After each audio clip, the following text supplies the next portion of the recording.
اے خداوند اپنے قہر میں مجھے جھڑک نہ دے اور اپنے غضب میں مجھے تنبیہ نہ کر، کیونکہ تیرے تیر مجھ میں لگے ہیں اور تیرا ہاتھ مجھ پر بھاری ہے۔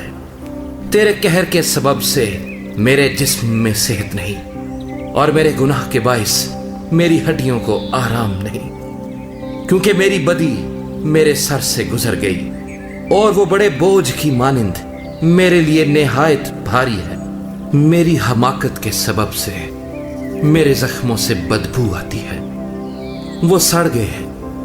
میں پردرد اور بہت جھکا ہوا ہوں، میں دن بھر ماتم کرتا پھرتا ہوں، کیونکہ میری کمر میں سوزش ہی سوزش ہے اور میرے جسم میں کچھ صحت نہیں۔ میں نحیف اور نہایت کچلا ہوا ہوں اور دل کی بے چینی کے سبب سے کراہتا رہا۔ اے خداوند میری ساری تمنا تیرے سامنے ہے اور میرا کہنا تجھ سے چھپا نہیں۔ میرا دل دھڑکتا ہے، میری طاقت گھٹی جاتی ہے، میری آنکھوں کی روشنی بھی مجھ سے جاتی رہی۔ میرے عزیز اور دوست میری بلا میں الگ ہو گئے اور میرے رشتہ دار دور جا کھڑے ہوئے۔ میری جان کے خواہاں میرے لیے جال بچھاتے ہیں اور میرے نقصان کے طالب شرارت کی باتیں بولتے اور دن بھر مکر و فریب کے منصوبے باندھتے ہیں۔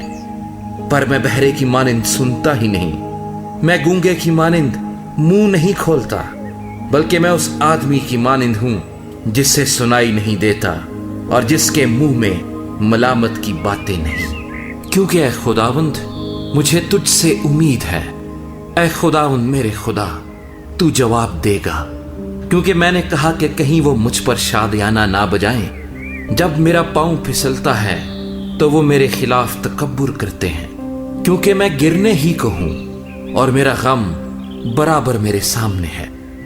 اس لیے کہ میں اپنی بدی کو ظاہر کروں گا اور اپنے گناہ کے باعث غمگین رہوں گا، لیکن میرے دشمن چست اور زبردست ہیں اور مجھ سے ناحق عداوت رکھنے والے بہت ہو گئے ہیں۔ جو نیکی کے بدلے نیکی کرتے ہیں وہ بھی میرے مخالف ہیں، کیونکہ میں نیکی کی پیروی کرتا ہوں۔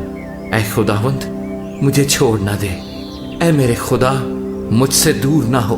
اے خداوند، اے میری نجات، میری مدد کے لیے جلدی کر۔